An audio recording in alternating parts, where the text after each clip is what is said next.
Alright, this is Block 3, Progressives in Power, Section 1, the section called Tenements.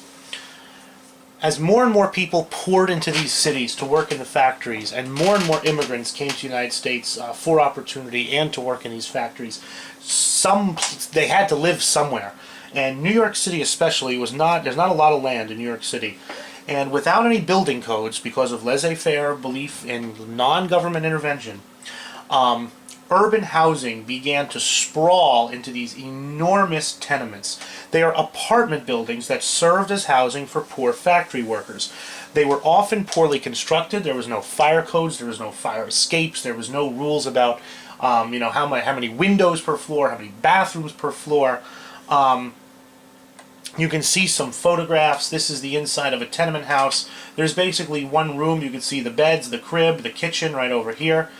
Here's on the outside. This is down the Lower East Side of Manhattan. The buildings stretch up.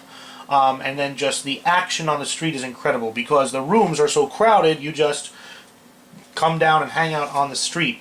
In the 1890s, at the peak of this immigration, at the peak before some degree of rules about what buildings could be like, the average building in certain neighborhoods of New York, the average room had 7 or 8 people living in the average room. And imagine 8 people living in your bedroom, and that's what this was like. They were small. They were usually dirty. After 8 people living in a room, it's not going to be the cleanest thing in the whole history of the world. Dark. Crime, was endemic in the small, narrow, dark places filled with people, desperate people. There was hunger, there was sickness, there was disease. But through it all, most people did not live in the tenements for long.